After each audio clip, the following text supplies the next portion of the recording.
Quelle bonne idée de venir vous joindre à nous.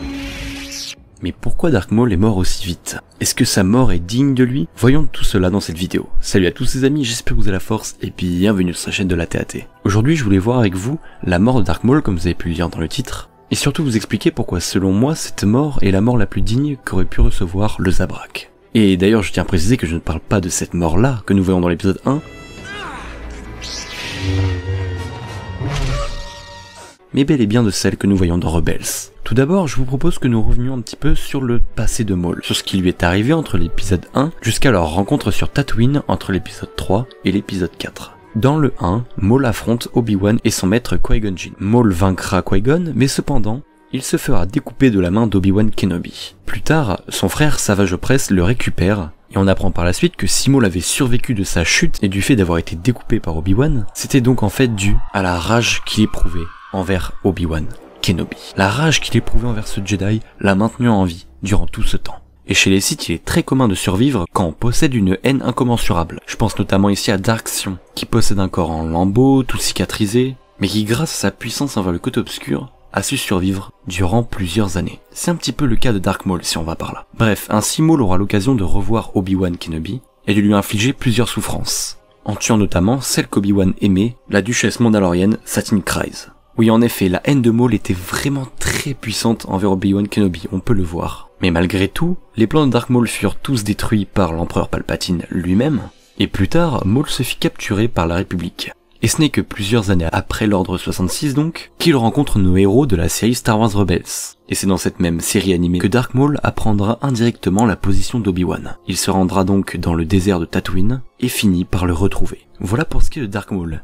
Mais voyons maintenant pour Obi-Wan Kenobi. Obi-Wan était très attaché à son maître Qui-Gon, et sa mort l'a plus qu'attristé. Il suffit de voir la manière dans laquelle se battait Obi-Wan face à Dark Maul dans l'épisode 1, pour s'en rendre compte. On voit très bien qu'il ne s'agissait plus d'un Jedi, mais d'une personne qui essayait de survivre, et surtout de venir à bout de son ennemi. Ce qu'il réussit à faire d'ailleurs, mais malgré tout, la mort de son maître le hanta. Le hanta tellement qu'il retiendra les mouvements avec lesquels Maul tua son maître. Et retenez bien la manière dont Maul tue Qui-Gon, puisque c'est ici que réside la mort de Maul en fait. Bref, reprenons avec Obi-Wan.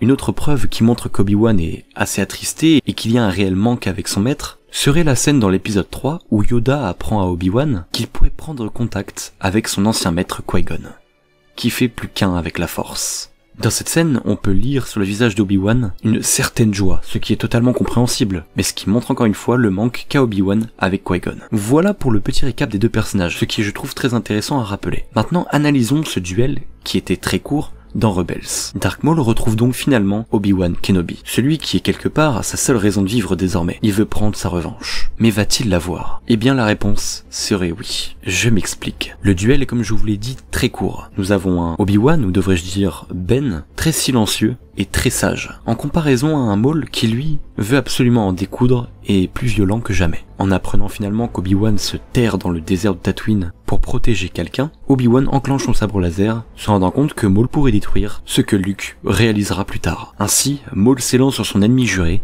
et alors quelques coups s'échangent, Maul va tenter de faire exactement ce qu'il a fait sur Qui-Gon, c'est-à-dire donner un coup sur le front avec son double sabre laser afin d'étourdir l'ennemi et de le tuer.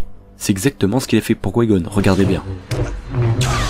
Et bien ici, Maul voulait faire exactement la même chose. On le voit très bien sur son geste, il lève son double sabre laser, le pointant directement sur le visage de Ben. Et le plus important dans ce duel, il est là. Obi-Wan réussit parfaitement à contrecarrer son attaque. Et au lieu de se prendre un coup de sabre laser dans le front, il découpe la lame de son adversaire, le transperçant lui aussi. C'en était fini pour Dark Maul, qui alors tombe entre les mains d'Obi-Wan, et libéré de son lourd fardeau, lui demande si cet enfant que protège Ben sera bel et bien celui qui apporterait la paix dans la galaxie, une bonne fois pour toutes. Et avant de partir dans un éternel sommeil, Obi-Wan le lui confirme. On serait à la limite de se demander en fait si Dark Maul voulait à tout prix retrouver Ben pour en finir, pas forcément pour le tuer, mais plutôt pour mettre fin à cette rage perpétuelle. Maul a été un Sith, la rage ça fait partie de lui, et malheureusement il est très difficile de s'en défaire.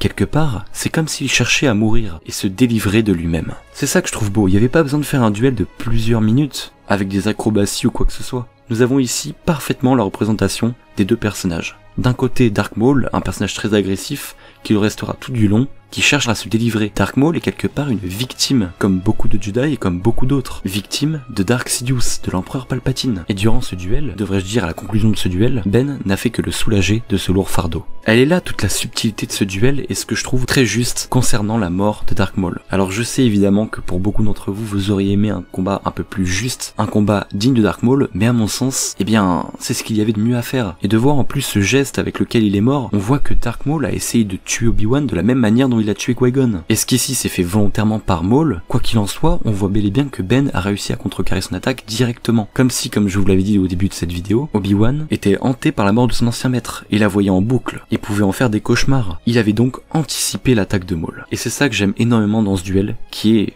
néanmoins très court. Voilà les amis pour mon analyse et sur mon avis concernant la mort de Dark Maul. J'espère que vous le partagez vous aussi. Si c'est le cas, n'hésitez pas à me le faire savoir en lâchant votre pouce bleu de l'espace comme toujours. N'hésitez pas à nous rejoindre aussi sur la chaîne, ça me ferait énormément plaisir. Vous êtes de plus en plus nombreux donc merci à tous. N'hésitez pas aussi à partager la vidéo autour de vous, à rejoindre notre Twitter, notre Discord. Sur ce, je vous dis à très vite pour une nouvelle vidéo, portez-vous bien et que la force soit avec vous. Toujours.